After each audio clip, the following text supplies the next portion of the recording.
It's actually a fault of the university levying unnecessary taxes and rent on top of Culinart that prevents them from getting better food and better establishments.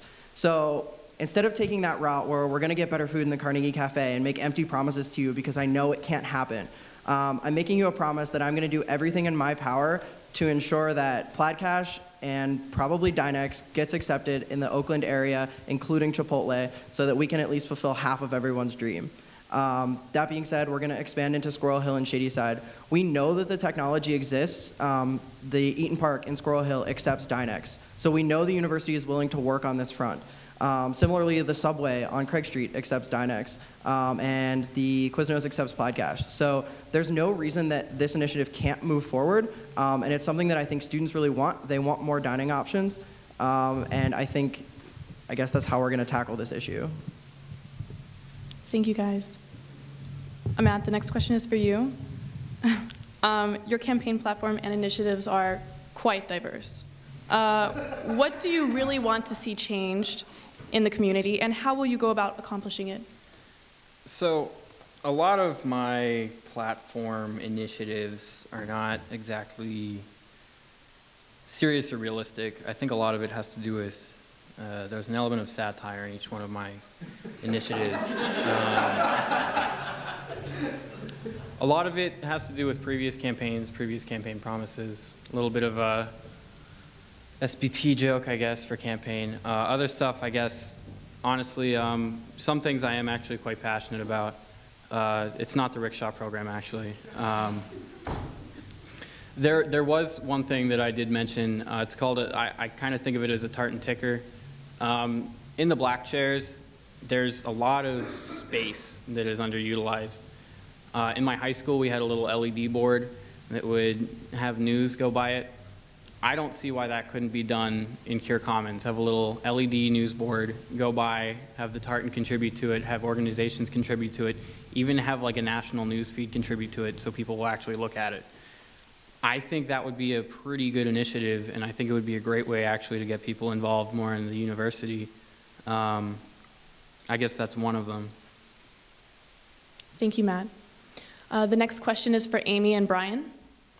You mentioned a heavy focus on public relations in your platform.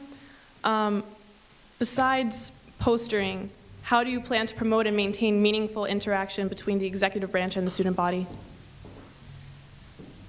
So obviously we're some of the only candidates that cared about postering.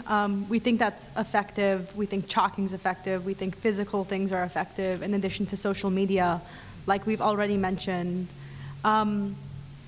The other thing we want to do, and it'll take a lot of time from us and a lot of time from exec, would be to physically visit student organizations, to physically visit their meetings all the time. There's many student organizations on campus, and but we would love to do our best to meet all the students out there.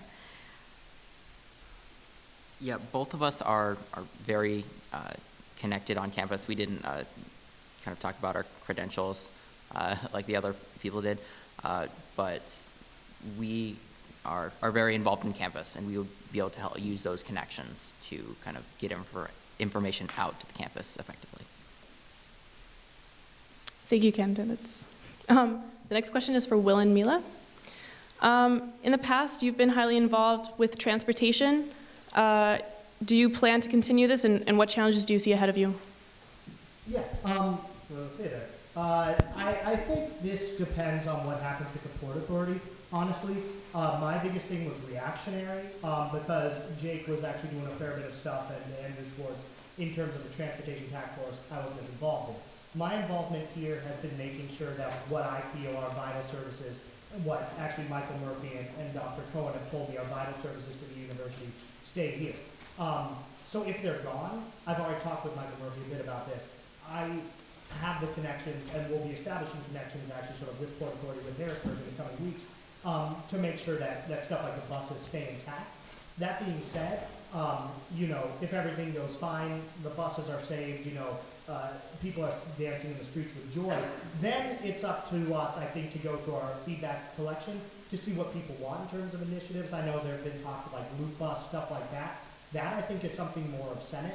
That's the reason we haven't touched as much things like dining in as much detail, because as a current Senate chair, I think Senate does a lot of good work with that. But it's the sort of thing where if there's a special project to add something new, unique, special, we'd totally be interested in that.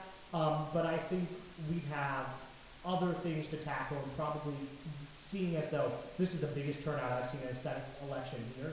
You know, last year I was the only person on the HNSS ballot. There are going to be bodies in there and people I trust really a lot who I think can handle transportation issues if Port Authority is taken care of. If it's not, I'm going to be heading that up. I'm going to be there. We're going to be able to get to the airport somehow or other.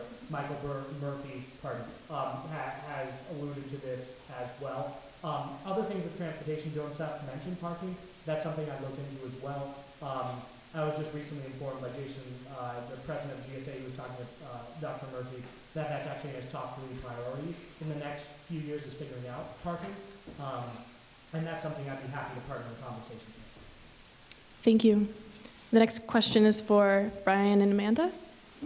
You mentioned increased campus pride in your platform. What initiatives have you created to accomplish this goal? Sure. So we've been working on a number of things from both the macro level, so being proud that you're from Pittsburgh, and being proud that you're a Carnegie Mellon student. And we've taken a very realistic and grounded approach to this. We're not trying to change the official sport of Carnegie Mellon to football because we know that it's buggy. We're approaching this from 2 areas. So exploring Pittsburgh, we have an initiative known as the CMU bucket list, where we'd like to hand out a list of things that you should do before you graduate. And these would be a range of things from traditions like painting the fence to things that take a little bit more time and planning, like visiting a local museum. And you'd be able to trade this in when you complete the things on the list for a t-shirt or something that says like, I completed the CMU bucket list. We've been working with Alumni Relations, the Homecoming and Clee Day Planning Committee, and AB to make Homecoming the event of the fall, just like Carnival is the event of the spring. We took a poll and we asked students what their favorite thing about CMU was, and I'm sure you could think of the things that came up, but homecoming really wasn't identified, so we see a lot of opportunity there. Some of the things that we have on our radar, which might not be implementable this year, but in the future, is a float competition to bring students out and with their organizations, as well as possibly a day off the Friday before homecoming. We also spoke with Activities Board on creating a distinguished alumni lecture series. And so we're working with AB Alumni Relations to bring in distinguished alumni to inspire students that they can make it and that they can make it in their field or their industry. And so these are some of our initiatives that we hope will increase campus pride. Thank you. And the next question is for Seth and Joe. In your platform, you bring up the issue of increased and new university fees and cuts. How do you propose to work with the university so that it is investing, not detracting from student programs? So just to provide a little background, last year the university enacted the central administration fee, which started around like 4% and will asymptote around 9.6%. Essentially what that means is that if an alumni makes a donation to your organization through Carnegie Mellon, that the university is taking 10% as like an administrative fee. And this is actually in line with other universities, we just haven't been doing it in the past. So I don't necessarily have a problem, and luckily Gina and Dr. Murphy's office has been nice enough to cover that fee, so you actually get the money back. But that's not really sustainable, and that's not really what, in my vision, that we should be doing with university funding. I think it's time that we start asking the university to give back. If they're going to start levying 10% taxes on us, I feel like we have another Boston Tea Party on our hands.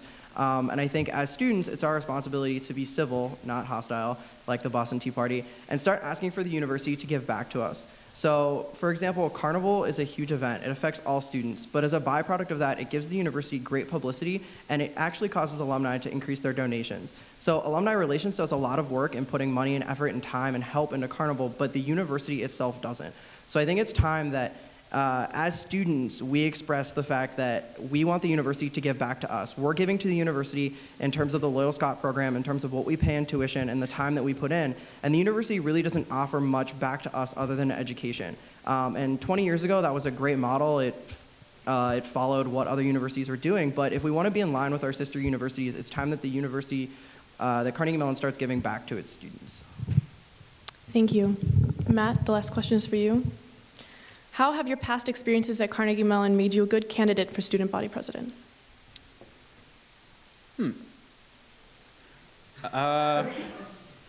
Well, I've been on this campus basically since I guess I was like 5 years old. I live in Pittsburgh. I used to hang out when the O was still where C Senor is. During my time as an undergraduate, I've been an orientation counselor. I've been an IFC president. I've been doing a lot around campus. I feel like I know the community. I feel like I know individuals. I have friends. That's one of my slogans. But you know, honestly, I think I know this campus. I really think that's my only redeeming quality.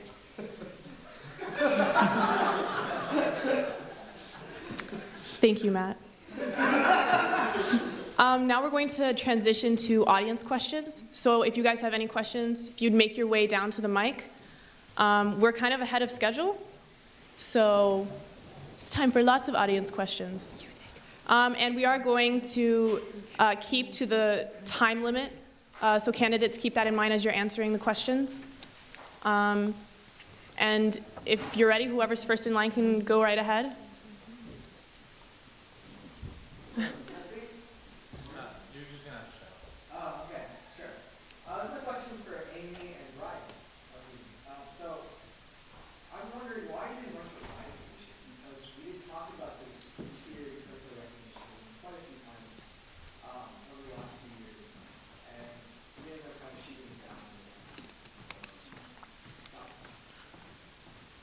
Sure. I mean, I just thought that this is just kind of one aspect of our campaign, and there's kind of a lot more stuff that we want to do as opposed to just this.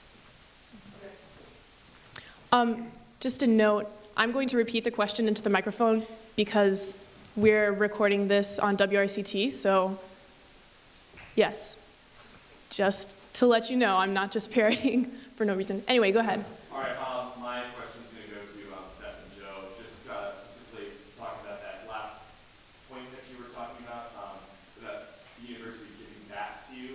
Could you please elaborate on that? Because I'm pretty much thoughts that came through my head was a lot of cash instead of just donating like for the administration fees for the alumni donation. I really have no idea what you actually want to achieve there. Seth and Joe, would you please elaborate on your point, your earlier point of the university giving back to students? Right, so one concrete example, other than handing students a wad of cash, is like the actual security cost for Carnival. And sitting on JFC this year, I've seen the astronomical cost that it actually costs to put on Carnival. And I think the university could afford to pay for the police officers to cover Carnival, which would severely decrease Carnival's budget and allow students a better experience. But really, that's what I'm talking about, is an experience. It's not a concrete idea. Really, I'm looking for the university to hold more events. So when we got the Dietrich money with the endowment, the university put on the Guster concert, and it was great. It was well attended. For those of you who didn't attend, it was a great time. And I want to see more of that. I want to see the university doing things on its own without student prompting to better the community. And I think we live in a siloed university. Every department is individualistic within its own college that is individualistic within the entire university. And because of that, that's reflected on our student population. And that's something I want to change. I want to build a community, and I think that's the responsibility of the university. The fact that they're now taking money from us is just a side effect of that. It's something that I would want to see regardless of the newly instituted central administration fee. Just a quick follow-up question for, I guess, comment. What then do you think is the role of the separate organizations, or let's say the Office